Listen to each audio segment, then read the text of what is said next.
Están los que son salvos y se sienten seguros de ello, y los que son salvos pero carecen de seguridad.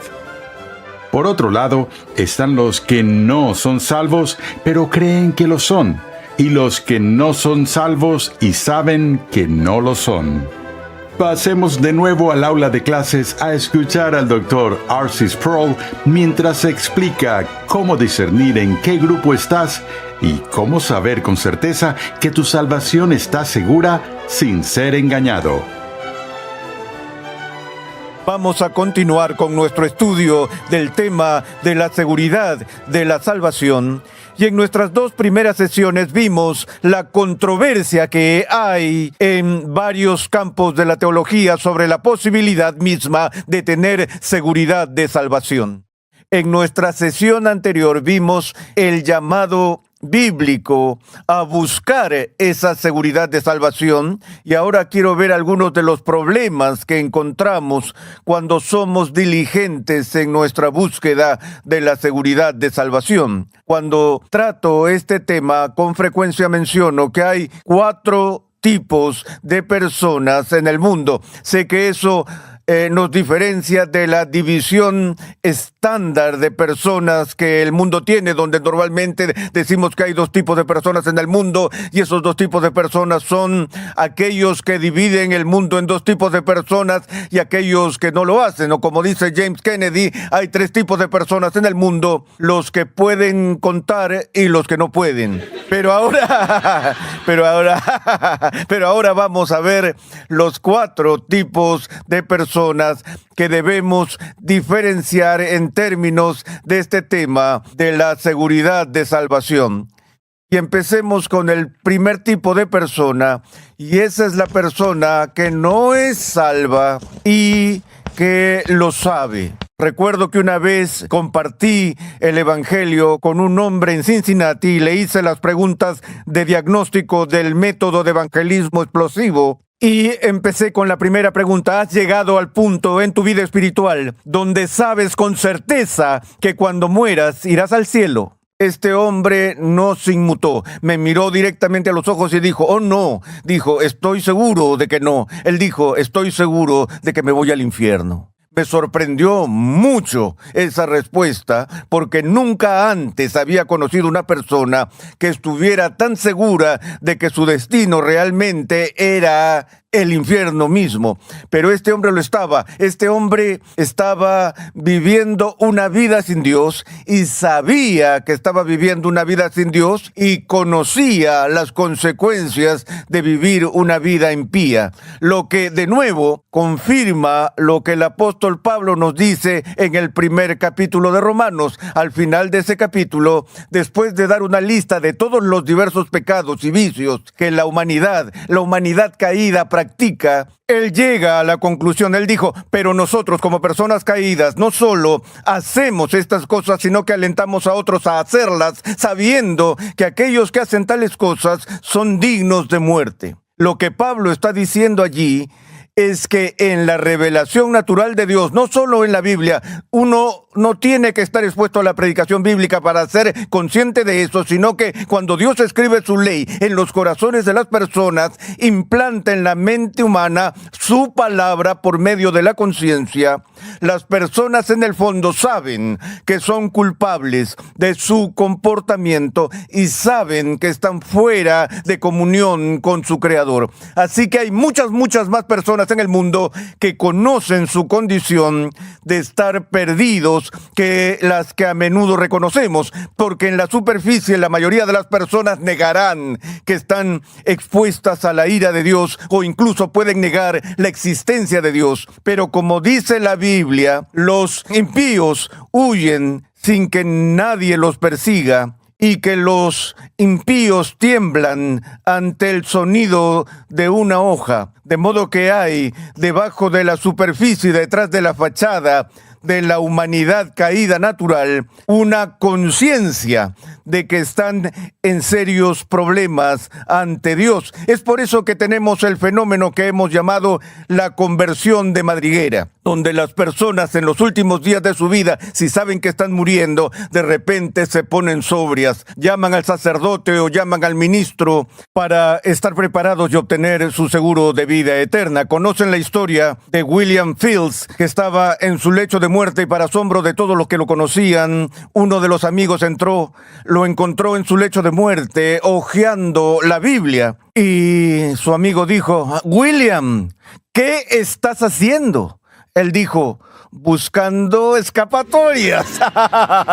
Incluso en su humor era consciente de que estaba en un estado muy precario, ya que estaba a punto de enfrentarse a su Creador. Esa es la primera categoría de personas que no son salvas y son conscientes de ello. Saben que no están en un estado de gracia, saben que están fuera de la comunión con Dios, saben que están alejados de Dios, por lo que su seguridad tiene un matiz muy negativo. Pero luego tienen a la segunda persona, y esa es la persona que es salva y sabe que es salva. Es decir, esta persona tiene plena seguridad de estar en un estado de gracia y en un estado de salvación, y vamos a hablar más a medida que avanzamos aquí en esta serie sobre cómo es posible obtener por las Escrituras y en nuestra relación con Dios una plena seguridad de que estamos en un estado de gracia. Entonces existen personas que no son salvas y saben que no son salvas, y existen personas que son salvas y saben que están en esa condición de salvación. Así que estos dos representan espejos opuestos, ambos tienen seguridad. Una seguridad es para un buen fin, la otra seguridad es para un final malo. El tercer grupo son aquellos que son salvos pero no lo saben. Por lo que es posible estar en un estado de gracia y no tener la plena seguridad de que están en un estado de gracia. Ahora, algunas personas desafiarían eso, no solo por aquellos que desafiarían el número 2, que incluso pueden saber que tienen salvación, sino que algunos dirían que es imposible estar realmente en un estado de gracia y no saberlo, porque si tienes fe salvadora, el contenido mismo de esa fe es una confianza en un Salvador en el que estás creyendo que te salvará.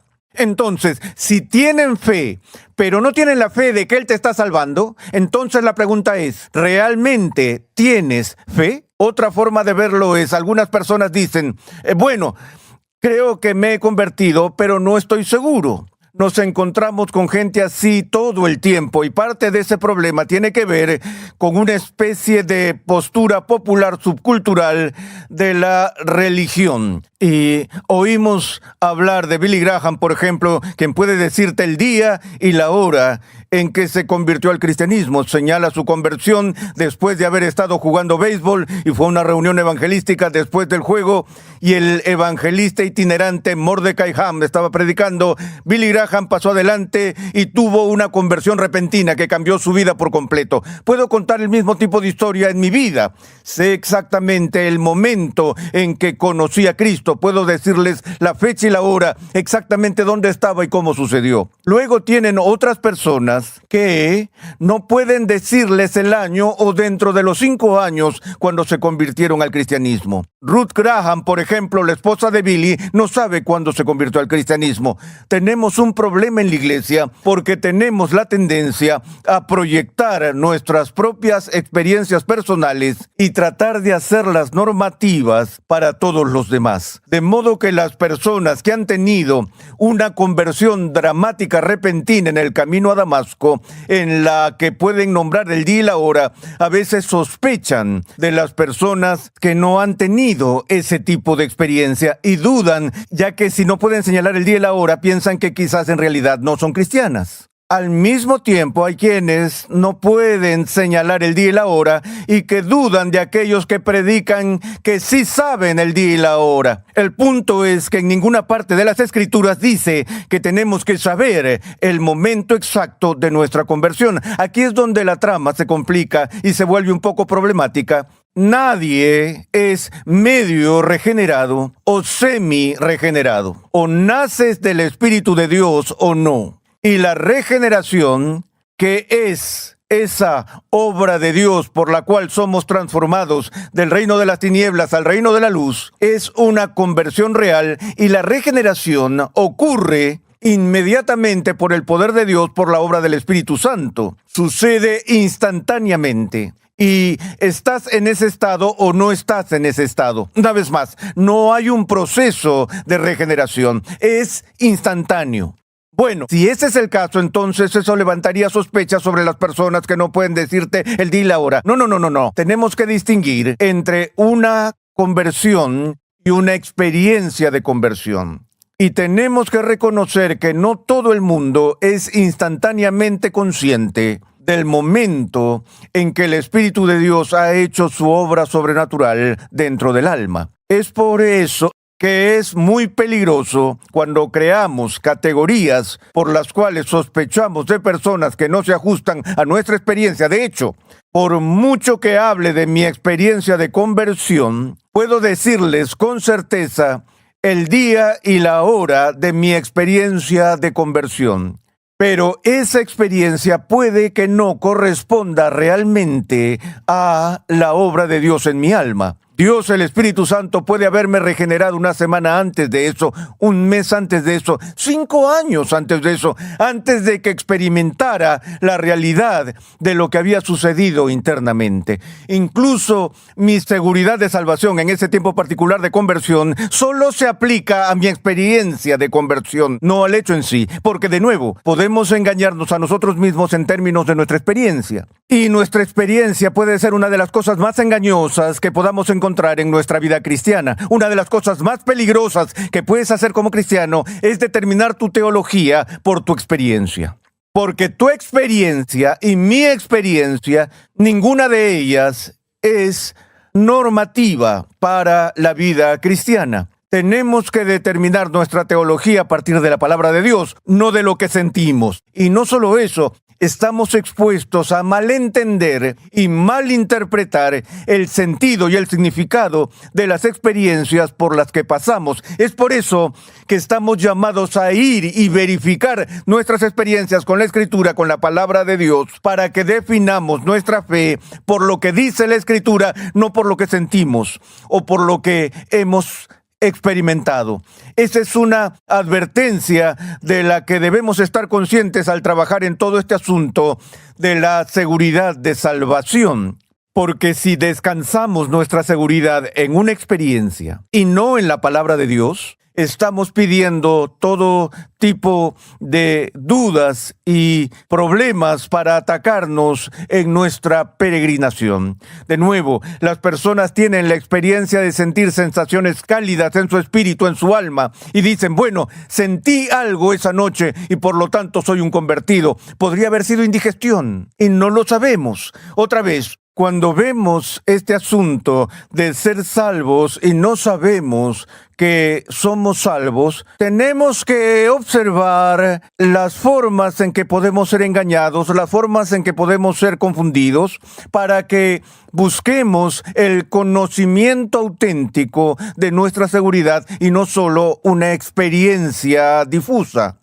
Pero de nuevo, este tercer grupo tiene que ver con las personas que son salvas, pero no saben que son salvas. No han aprendido la manera en que deben estar cimentados en las Escrituras para estar seguros de su salvación. Otra vez, esto se presupone incluso cuando Pedro escribe a sus destinatarios en el primero de sus 2 libros de sus escritos, donde dice, sean diligentes en hacer firme su elección y su llamado. Y sería tonto dar esa advertencia a la gente si todos ellos ya estaban seguros. Así que eso presupone que las personas pueden estar en esta condición de estar en un estado de salvación sin tener realmente la seguridad de ello. Bueno, hasta ahora todo bien. Esto es fácil de seguir para nosotros, que hay aquellos que no son salvos y lo saben. Luego están aquellos que son salvos y saben que son salvos. Y luego están aquellos que son salvos, pero aún no han llegado por una razón u otra, a la seguridad de su estado de gracia ante Dios. Estas son las categorías que son muy simples y fáciles de entender.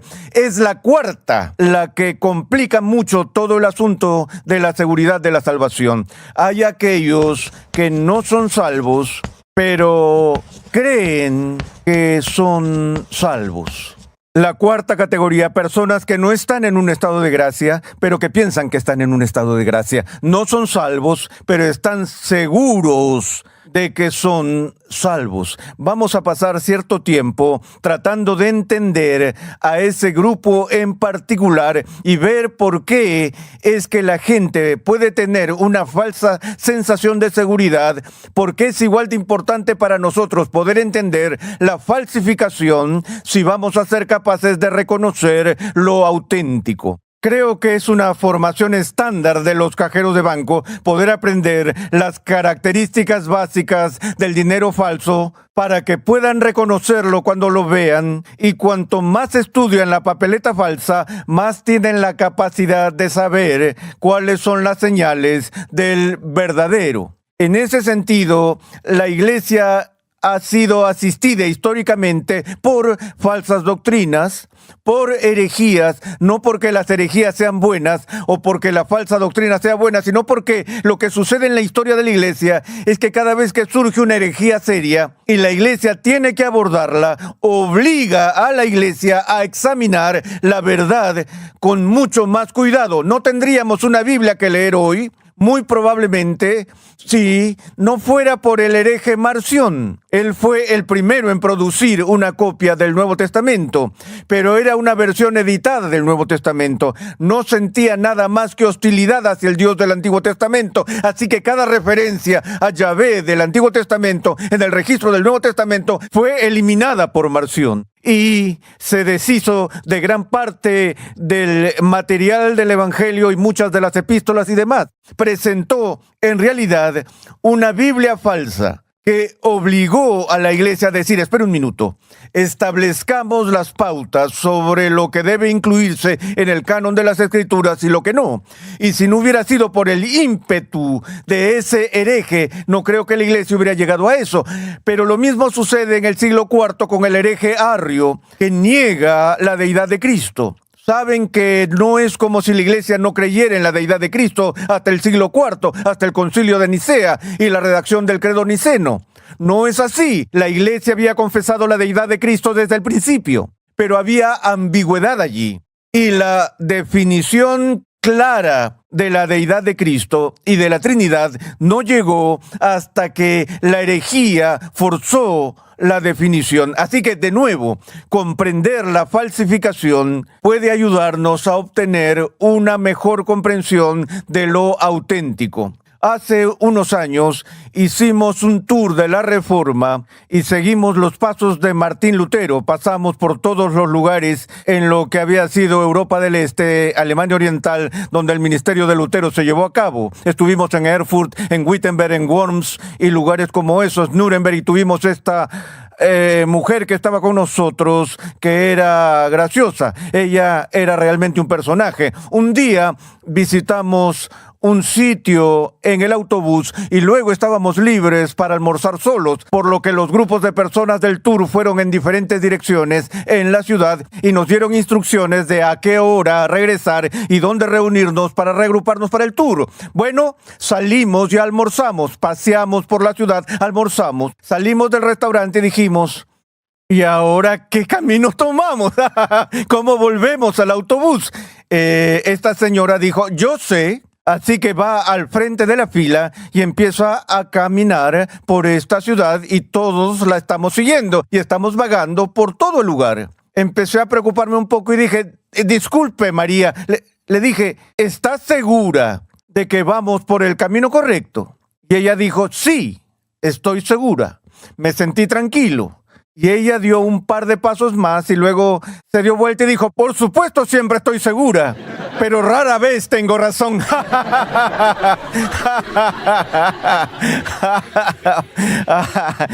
Quizá es de eso que estamos hablando cuando hablamos de estas personas que transmiten confianza de que van camino al cielo, que son cristianos, que están seguros de su salvación, no están preocupados por su salvación, tienen seguridad, pero es falsa. Así que esto es lo que crea la tensión y la ansiedad con la que estamos tratando de lidiar en esta serie, en especial cuando comparamos el número 2 y el número 4. Este grupo incluye a las personas que son salvas y tienen la seguridad de salvación. Este grupo incluye a las personas que no son salvas, pero tienen la seguridad de salvación. Así que la pregunta que vimos en la primera sesión vuelve a aparecer aquí. ¿No es así? Si tengo la seguridad de salvación, este grupo tiene la seguridad, este grupo tiene la seguridad, ¿cómo puedo estar seguro de mi seguridad? ¿Has visto esas discusiones en las que preguntas a alguien algo y da tu respuesta afirmando o asegurando y tú dices, ¿estás seguro? Y contestas, sí, estoy seguro. La siguiente pregunta es, ¿estás seguro de que estás seguro? Porque cuando hablamos de certeza o seguridad,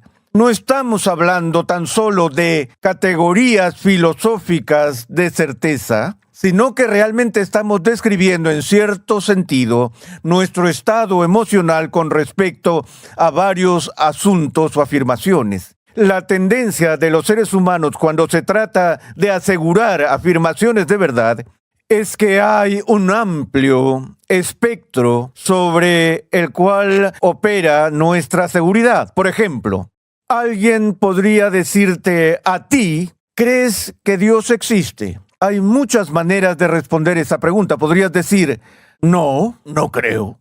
O podrías decir, creo que no. O podrías decir, no lo sé, espero que sí. O podrías decir, tal vez. O podrías decir, sí, creo en Dios. O podrías decir, por supuesto que creo en Dios.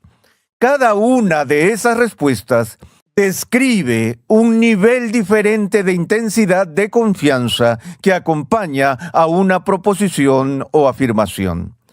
Entonces, no estamos hablando de certeza matemática que 2 y 2 son 4. Aquí estamos hablando de la seguridad de mi estado personal que vacila cada día. Hay días en que alguien me dice, sí, ¿estás seguro de que eres salvo? Y le digo, por supuesto. Y al día siguiente, si estoy muy deprimido, digo, ¿sabes? Creo que sí. Hay altibajos en la vida cristiana.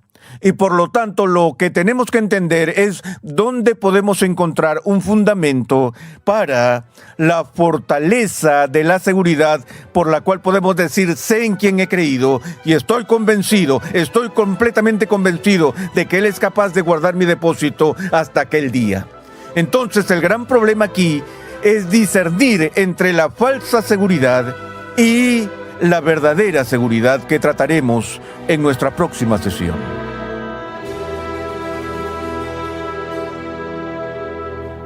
La Escritura nos insta a buscar la seguridad de nuestra salvación. Y es que solo cuando sabemos que somos salvos es que podemos tener confianza y ser efectivos en el ministerio. Te recordamos que Conexión Ligonier permite a cristianos en crecimiento estudiar en línea gracias a una amplia biblioteca de cursos interactivos en video impartidos por el fundador de Ministerios Ligonier, el Dr. R.C. Sproul, y otros destacados pastores, teólogos y expositores cristianos. Cada curso contiene herramientas de estudio para ayudarte a aplicar lo que estás aprendiendo, incluyendo pruebas opcionales, preguntas de discusión, así como también la facilidad de visualizar tu avance en cada paso.